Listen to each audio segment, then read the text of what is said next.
Mais d'abord, le mouvement a débuté il y a une semaine et devrait durer. Militants et habitants du Bourget bloquent le passage des camions toupies qui transportent matériel et béton sur le chantier du Lyon-Turas. Une manifestation particulièrement mouvementée ce matin que nous racontent Damien Borelli et Grégory Lespinasse. D'un côté, le petit village tranquille du Bourget adossé à la montagne. En contrebas, un gigantesque chantier rythmé par le va-et-vient des camions toupies.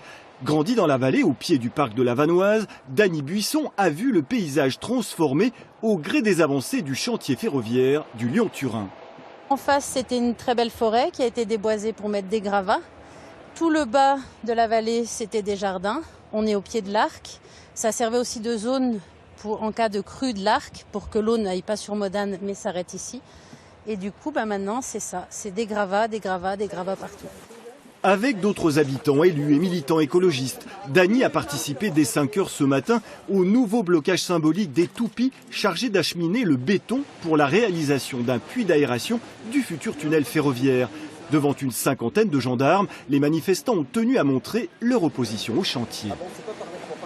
La ligne du Lyon-Turin, c'est pas un seul tube, c'est plein de tubes partout dans tous les sens. Parce qu'il faut les relier les uns aux autres, transversalement, longitudinalement. Donc voilà, c'est énormément de béton. Je tiens aussi à rappeler que par exemple le béton en lui-même, c'est quand même une atteinte écologique énorme, puisque 1 mètre cube de béton, c'est 600 kilos de carbone qui est dispersé dans l'atmosphère. À chaque fois qu'on creuse la montagne, on draine l'eau, on assèche la montagne et on l'assèche de manière irréversible, parce que ce projet, s'il était mené à bien, il drainerait 60 millions de mètres cubes au minimum et la nature n'est pas capable de recharger cette eau aujourd'hui, encore moins qu'hier. C'est un projet qui date des années 90 au millénaire dernier. On n'avait pas toutes les connaissances de maintenant. Les enjeux environnementaux étaient niés par beaucoup de gens.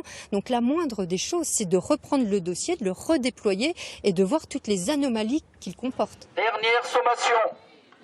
Nous allons faire usage de la force. Après 1 heure de face-à-face, les forces de l'ordre ont extrait un par un les militants de leur sitting.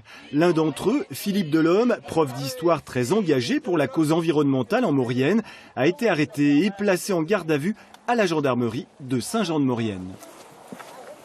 Et on vient de l'apprendre, la garde à vue du militant a été levée.